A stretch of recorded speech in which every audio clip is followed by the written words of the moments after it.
লোকটি ধনী মহিলাকে জোর করে বিয়ে করতে বাধ্য করার জন্য তাকে ড্রয়িং রুমের মাছের অ্যাকোয়ারিয়ামে উল্টো করে ধরে রাখলো। ধনী মহিলা যতই ছটফট করুক না কেন সে হাত ছাড়লো না, কিন্তু ঠিক যখন সে মজা করে যাচ্ছিল তখন পানির ভেতরে ধনী মহিলা হঠাৎ পা ছুড়ে নিস্তেজ হয়ে গেল। পরের মুহূর্তেই তার গলায় থাকা গয়নাগুলো খুলে পড়তে লাগলো। তখন লোকটি বুঝতে পারলো সে বিপদ ঘটিয়ে ফেলেছে, তাই সে তাড়াতাড়ি তাকে পানি থেকে তুলে আনলো। কিন্তু তখন সবকিছুই অনেক দেরি হয়ে গেছে। মৃতপ্রায় ধনী মহিলাকে দেখে লোকটি মুহূর্তেই ভয় পেয়ে গেল। সে এলোমেলোভাবে প্রার্থনা করতে লাগলো, আশা করলো মহিলা আবার বেঁচে উঠবে। কিন্তু সে যতই ডাকুক না কেন ধনী মহিলা আর জেগে উঠল না। নিজের অপরাধ ধরা পড়া থেকে বাঁচতে সে দ্রুত প্লাস্টিকের মোড়ক এনে লাশ বেঁচে ফেললো। তারপর লাশকে নির্জন জায়গায় নিয়ে গিয়ে গুম করার প্রস্তুতি নিল। কিন্তু সে মাত্র লাশ কোলে নিয়ে বাইরে বেরোতেই কুকুর হাঁটাতে বের হওয়া প্রতিবেশীর সঙ্গে মুখোমুখি হয়ে গেল। তাই সে সঙ্গে সঙ্গে প্রতিবেশীকেও মেরে ফেললো এবং প্রতিবেশীর লাশ তার নিজের বাড়িতে ফেলে দিল। কিন্তু যখন সে ভাবছিল ধনী মহিলার লাশ কিভাবে সরাবে, তখন হঠাৎ প্লাস্টিকের ব্যাগ নড়ে উঠল। স্পষ্টতই ধনী মহিলা ডুবে গিয়ে শুধু অজ্ঞান হয়েছিল, সে আসলে মারা যায়নি। কিন্তু তখন এই লোকটির আর খুশি হওয়ার সুযোগ ছিল না, কারণ এখন সে ইতিমধ্যেই একজন খুনি হয়ে গেছে। তাই সে আর দেরি না করে লোহার কোদাল তুলে ধনী মহিলার মাথায় জোরে আঘাত করলো। ঠিক তখনই ধনী মহিলার বড় বোন হঠাৎ কাজের সফর শেষে ফিরে এলো। বড় বোন দরজার সামনে অনেকক্ষণ ধরে ডাকাডাকি করলো, কিন্তু ঘরের ভেতর থেকে কোনো সাড়া পেল না। উপায় না পেয়ে সে পেছনের দরজা দিয়ে ঘরে ঢোকার সিদ্ধান্ত নিল।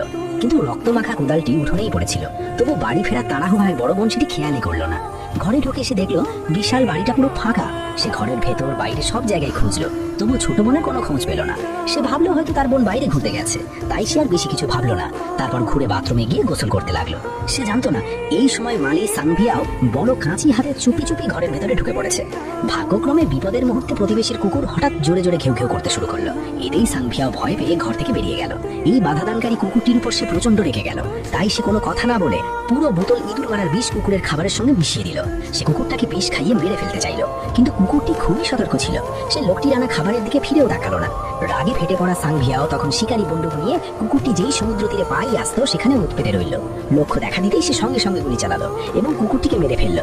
সে ভেবেছিল এবার তার পরিকল্পনা সহজেই সফল হবে, কিন্তু কেই জানতো যে মহিলা আবার বেঁচে উঠেছিল সে গোসল ছেড়ে বের হয়েই মাছের ট্যাঙ্কের তলে থাকা হাড়টি এক নজরে দেখতে পেল। সে বুঝতে পারছিল না কেন তার বোন হাড়টি মাছের ট্যাঙ্কের ভেতরে রেখেছে, তাই সে একে একে হাড়গুলো তুলে আনতে লাগলো। এরপর বিরক্ত হয়ে সে সমুদ্র তীরে হাঁটতে গেল, কিন্তু সেখানে গিয়ে আতঙ্কের সঙ্গে দেখতে পেল সমুদ্রের ধারে একটি কুকুরের মৃতদেহ ভাসছে। এতে সে মুহূর্তেই বুঝতে পারলো কিছু একটা সমস্যা হয়েছে, তাই সে সঙ্গে সঙ্গে প্রতিবেশীর বাড়িতে গেল। সেই বিষয়টি প্রতিবেশীকে জানাতে চাইলো, কিন্তু প্রতিবেশী এমনভাবে শুয়েছিল যেন গভীর ঘুমে অচেতন। সে যতই ডাকুক না কেন কোনোভাবেই জাগানো গেল না। অসহায় হয়ে আন্না শেষ পর্যন্ত হাল ছেড়ে দিল। সে জানতো না প্রতিবেশী অনেক আগেই ঠান্ডা লাচে পরিণত হয়েছে। কিন্তু যখন আন্না বাড়ি ফিরে যাওয়ার প্রস্তুতি নিচ্ছিল তখন সে তার বোনের গাড়ির পিছনের ডিকিতে আটকে থাকা কালো প্লাস্টিকের একটি ব্যাগ দেখতে পেল। সে যখন ভেতরে কি আছে দেখতে ব্যাগটি খুলতে যাচ্ছিল তখনই মালিক সাংবিয়াও বড় কাঁচি হাতে সেখানে হাজির হলো। আন্না মুহূর্তেই ভয় পেয়ে গেল। হুঁশ ফিরে পেয়ে সে তাড়াতাড়ি জিজ্ঞেস করলো সাংবিয়া জানে কিনা তার বোন কোথায় গেছে। সাংবিয়ার সঙ্গে সঙ্গে বোকা সাজতে শুরু করলো। সে মিথ্যে বললো সে কাজ নিয়ে ব্যস্ত ছিল, তাই কিছুই জানে না। কিন্তু সাংবিয়ার এই অভিনয়ের কারণেই আন্না ডিকি খোলার বিষয়টি ভুলে গেল। আর তার বোন অনেকক্ষণেও ফিরে না আসা এবং ফোনেও যোগাযোগ না হয় আন্না বাধ্য হয়ে একে একে আত্মীয় স্বজন ও বন্ধুদের সঙ্গে যোগাযোগ করতে লাগলো। কিন্তু সবাই জানালো তারা তার বোনকে দেখেনি। হতাশ হয়ে সে আবার বাইরে এসে সাংবিয়ের সঙ্গে কথা বলতে লাগলো। সব শুনে সাংবিও তাকে বেশি চিন্তা না করতে বললো। সে বললো হয়তো দুদিন পর তার বোন নিজেই ফিরে আসবে। কথা বলার সময় সাংবিয়াও অজান্তেই তার হাত আন্নার কাঁধে রাখলো। ভাগ্যক্রমে ঠিক তখনই ফোন বেজে উঠলো। এতেই তাদের কথোপকথন থেমে গেল। কিন্তু আন্না তখনই সাংবিয়াকে সন্দেহ করতে শুরু করেছে। তার মনে হচ্ছিল এই মালি মানুষটা বাইরে থেকে যতটা সহজ দেখায় আসলে ততটা নয়। কিন্তু রাতে খাবার খাওয়ার পর হঠাৎ সে কার্পেটের উপর থাকা জলজ ঘাসের উপর পা দিল। এতে এসে ভীষণ অবাক হয়ে গেল।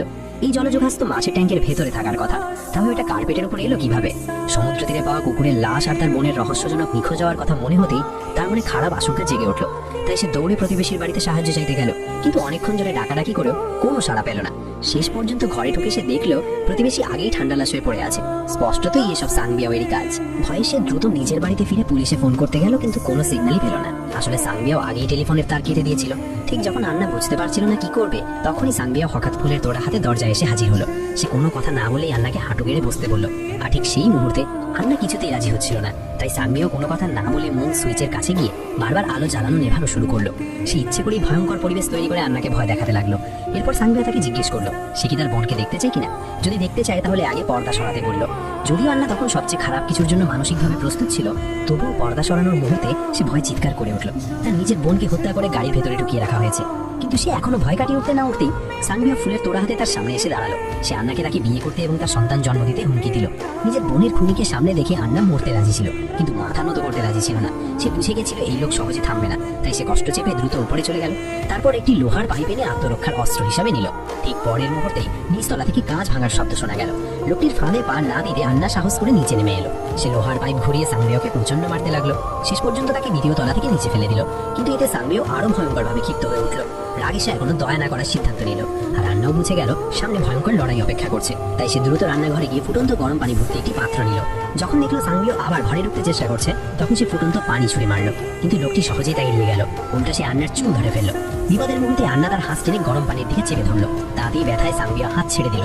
কিন্তু আন্না যখন সতর্কভাবে চারপাশ দেখছিল, তখনই সাংবিয়া আবার কাজ ভেঙে ঢুকে পড়লো। এটা দেখে আন্না দ্রুত একটি লোহার রড ধরে ফেললো। সে সমস্ত শক্তি দিয়ে রডটি ঘুরিয়ে উপরে ঢোক সাংবিয়ার দিকে তাক করলো। কিছুক্ষণের মধ্যেই লোহার ঢোক তার বুক বিদ্ধ করে রক্তাক্ত করে দিল। যদিও আন্না তাকে দাঁড়িয়ে দিতে সক্ষম হয়েছিল, তবুও তার এই মরিয়া প্রতিরোধ সাংবিয়াকে প্রচন্ড ক্ষিপ্ত করে তুললো। সে সঙ্গে সঙ্গে গাড়ি থেকে একটি বৈদ্যুতিক করাত বের করলো। তারপর দরজা কেটে জোর করে ঢুকে আন্নাকে মেরে ফেলার প্রস্তুতি নিল। বাইরে থাকা আততায়ীকে বৈদ্যুতিক করাত দিয়ে দরজা কাটতে দেখে আন্না ভয়ে আতঙ্কিত হয়ে পড়লো। সে গভীর হতাশায় ডুবে গেল। ঠিক যখন সে ভাবছিল আর বাঁচতে পারবে না, তখনই বাইরে হঠাৎ একটি পুলিশ গাড়ি এসে পৌঁছায়। এটা থেকে সাংবিয়া সাময়িকভাবে সরে যেতে বাধ্য হয়। আসলে পুলিশ টহল দেওয়ার সময় এখান থেকে চিৎকারের শব্দ শুনেছিল, তাই তারা ঘটনাস্থলে এসে পৌঁছায়। বাঁচার শেষ আশ্রয় পেয়ে আন্না দ্রুত সব ঘটনা পুলিশকে জানালো। সে বলল তার বোন এবং পাশের প্রতিবেশী দুজনকেই সেই মালি সাংবিয়াই হত্যা করেছে, এবং সে অনুরোধ করলো যেন যে কোনো ভাবে তাকে গ্রেপ্তার করা হয়। এই কথা শুনে একজন পুলিশ একাই বাইরে বেরিয়ে গেল। কিন্তু সে যখন চারদিকে খুনির খোঁজ করছিল, তখন সে বুঝতেই পারেনি সাংবিয়া ইতিমধ্যেই তার পেছনে এসে গেছে। ঘরের ভেতরে থাকা অন্য পুলিশ সহকর্মীর চিৎকার শুনে দ্রুত আন্নাকে নিয়ে সোফার পেছনে লুকোলো। কিন্তু পরের মুহূর্তে সহকর্মীর টুপি ঘরের ভেতরে ছুঁড়ে ফেলা হলো। পুলিশ কল্পনাও করতে পারেনি সাংবিয়া এতটা উন্মাদ হয়ে গেছে। সে বুঝলো আর লুকোনো যাবে না, তাই সে ধীরে ধীরে আন্নাকে নিজের পেছনে থাকতে বলল। তারপর ধীরে ধীরে বাইরে এগোতে লাগলো। কিন্তু খুব দ্রুতই সাংবিয়া তাদের খুঁজে পেল। বিপদের মুহূর্তে পুলিশ আন্নাকে দ্রুত পালাতে বলল, আর নিজে সাংবিয়াকে আটকাতে থেকে গেল। এরপর দুজনের মধ্যে পুরো বাড়ি জুড়ে মারামারি শুরু হয়ে গেল। কিন্তু মালি হওয়ায় সাংবিয়া বাড়ির প্রতিটি পথঘাট খুব ভালো চিনত, তাই পুলিশ কোনোভাবেই তাকে ধরতে পারছিল না। ঠিক তখন পুলিশ শর্টকাট দিয়ে এসে সুযোগ মুছে সাংবিয়াকে সুইমিং পুলে ফেলে দিল। তারপর শরীরের জোরে তাকে পানির নিচে চেপে ধরলো। কিছুক্ষণের মধ্যেই সাংবিয়া নড়াচড়া বন্ধ করে দিল। পুলিশ ভাবলো সে জিতে গেছে। আসলে সাংবিয়া মৃতের ভান করছিল। অল্প পরেই সে পুলিশের গাড়ি চালিয়ে চারপাশে ঘুরতে লাগলো। সে পুলিশের গলা স্বর নকল করে মাইকে বারবার আন্নাকে ডাকতে লাগলো। ঝোপের আড়ালে লুকিয়ে থাকা আন্না পুলিশ গাড়ি দেখে কোনো কিছু না ভেবে বেরিয়ে এলো। নিজের ফাঁদ সফল হতে দেখে সাংবিয়া খুশিতে হেসে উঠল। এরপর সে ধীরে ধীরে গাড়ি থেকে নামলো। কোনো কথা না বলে আন্নাকে তুলে ধরলো। সে হুমকি দিল আন্না যদি তাকে বিয়ে করতে রাজি না হয়, তাহলে সে তাকে গলা টিপে মেরে ফেলবে। কিন্তু ঠিক সেই মুহূর্তে আন্নার হাতে আন্না ঠিক মৃত বোনের রূপ নিল। আসলে এত ঘটনার পর সাংবিয়ার মানসিক অবস্থা ভেঙে পড়েছিল। সে ভয়ে হতবুদ্ধি হয়ে গেল। ঠিক তখনই দূর থেকে আরেক পুলিশ এসে পৌঁছায়। সে গাড়ির গতি বাড়িয়ে সাংবিয়াকে সোজনে ধাক্কা মারলো। সাংবিয়া মাটিতে পড়ে মারা গেল। আর আন্না অবশেষে এই দুঃস্বপ্ন থেকে মুক্তি পেল।